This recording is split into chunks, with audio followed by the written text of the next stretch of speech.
सरिता देवी जिंदाबाद जिंदाबाद जिंदाबाद सरिता देवी जिंदाबाद जिंदाबाद जिंदाबाद राजपुर पूर्वी की जनता जिंदाबाद जिंदाबाद जिंदाबाद राजपुर पूर्वी की जनता जिंदाबाद जिंदाबाद जिंदाबाद राधे श्याम सिंह यादव जिंदाबाद जिंदाबाद जिंदाबाद राधे श्याम सिंह यादव जिंदाबाद जिंदाबाद जिंदाबाद स्वर्गीय सुदर्शन नेता अमर रहे अमर रहे अमर रहे स्वर्गीय सुदर्शन नेता अमर रहे अमर रहे अमर रहे।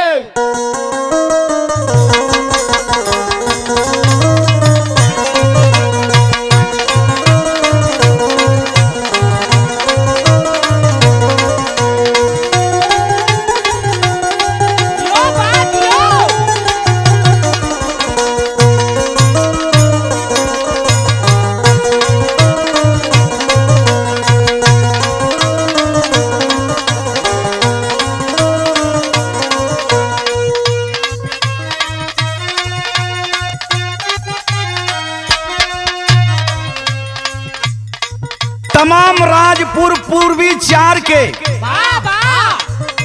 राजपुर पूर्वी चार के देवता रूपी जनता एवं देवी रूपी मां बहन आप सबके बीच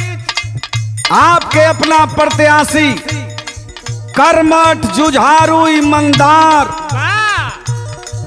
सबके दुख सुख में काम आने वाले समाज सेवी राधे श्याम जी की पत्नी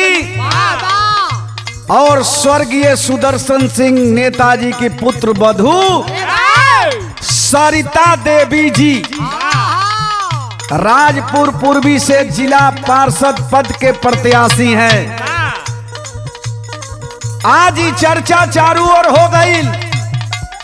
राजपुर पूर्वी में ये चर्चा जो है चारों तरफ चल रही है। मजदूर किसान नौजवान सबके यह कहनाम बा,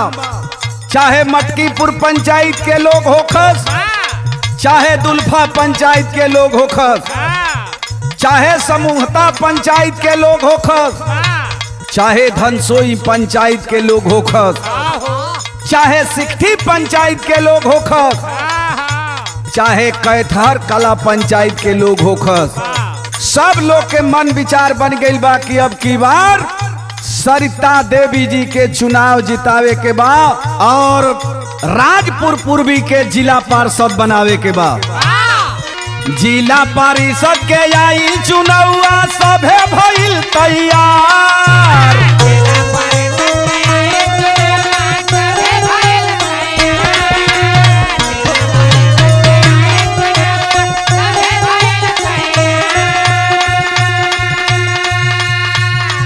जिला परिषद के आइल चुनावा सभे भइल तैयार। राजपुर पूर्वी से सरिता देवी राजपुर पूर्वी से सरिता देवी बाड़ी उम्मीदवार। जनता चाहत बायब, अरे जनता चाहत बायब उन्हीं के दिहल अधिकार। जनता चाहत बायब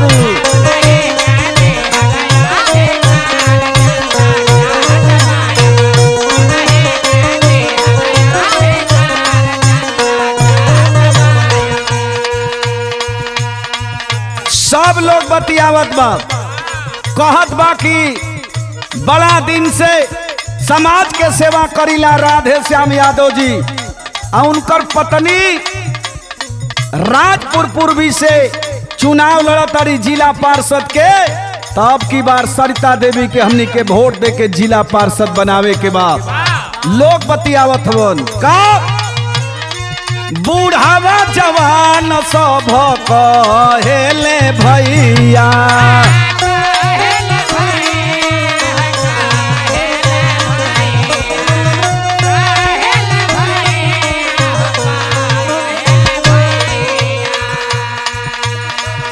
मजदूर हो किसान हो नौजवान हो माई लोग बहिन लोग सब बतियावत बा कि अब की बार सरिता देवी जी के चुनाव जितावे के बाद राजपुर पूर्वी के जिला पार्षद बनावे के बाद बूढ़ावा जवान सब कहेले भैया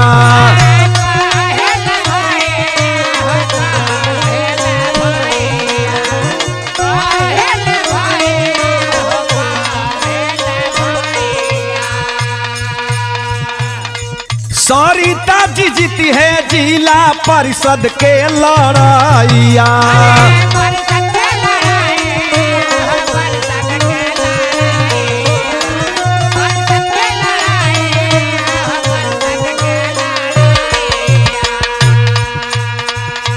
ईमान साचा अच्छा सबसे बाटे व्यवहार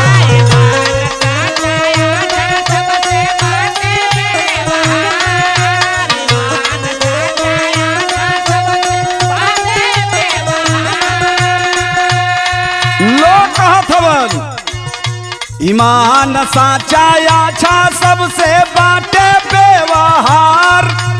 फर्ज से पीछे हटी है नहीं फर्ज से पीछे हटी है नहीं कोहेली ललकार जनता चाहत बायब अरे जनता चाहत बायब उनके जीता वाला अब की बार जनता चाहत बायब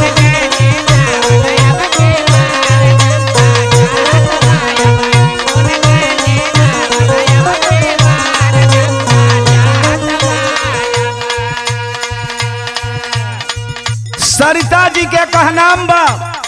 राजपुर पूर्वी के देवता रूपी जनता और देवी रूपी माँ बहन से कि आप लोग हमें जिला पार्षद बनाइए। अगर जो भी विकास का रुपया पैसा आएगा फंड आएगा करने के लिए पैसा जब आएगा हम पूरे क्षेत्र का जो है राजपुर पूर्वी क्षेत्र में विकास करने का काम करूंगी। का कहनाम बा उनकर सगरो विकास होई उनकर बा कहानवा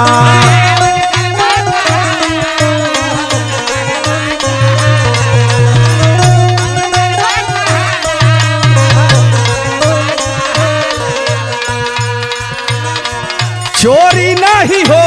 पाई सारा कारी धानवा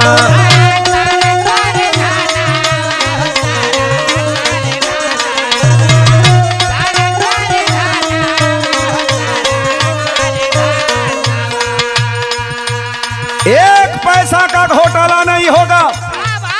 जब सरिता जी चुनाव जीतीहन जिला पार्षद बनिहन राजपुर पूर्वी क्षेत्र से और का होई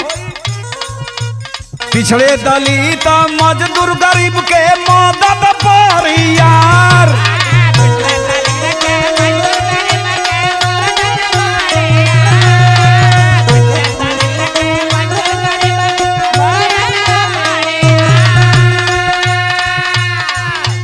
पिछड़े दलित मजदूर गरीब के मदद पर यार हक से नहीं वंचित कोई हक से ना कोई वंचित रही कतनो होई लाचार जनता चाहत बायब अरे जनता चाहत बायब उन्हीं के दिहल अधिकार जनता चाहत बायब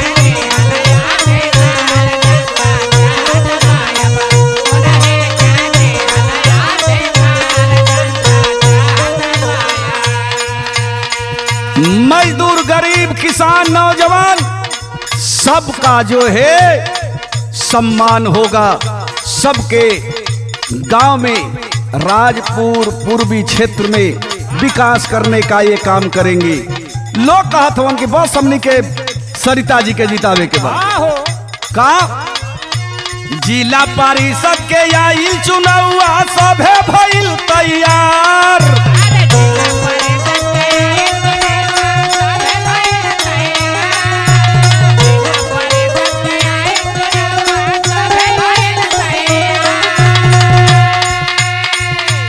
जिला परिषद के आइल चुनावा सभे भइल तैयार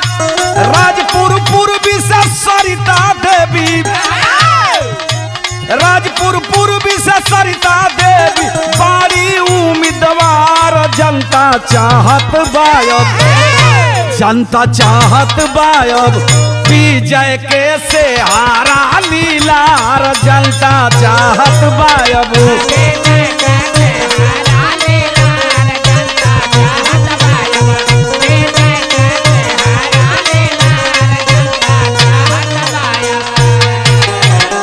सरिता देवी जिंदाबाद, जिंदाबाद जिंदाबाद सरिता देवी जिंदाबाद, जिंदाबाद जिंदाबाद राजपुर पूर्वी की जनता जिंदाबाद, जिंदाबाद जिंदाबाद राजपुर पूर्वी की जनता जिंदाबाद, जिंदाबाद जिंदाबाद राधे श्याम सिंह यादव जिंदाबाद, जिंदाबाद जिंदाबाद राधे श्याम सिंह यादव जिंदाबाद, जिंदाबाद जिंदाबाद स्वर्गीय सुदर्शन नेता अमर रहे, अमर रहे अमर रहे स्वर्गीय सुदर्शन नेता अमर रहे,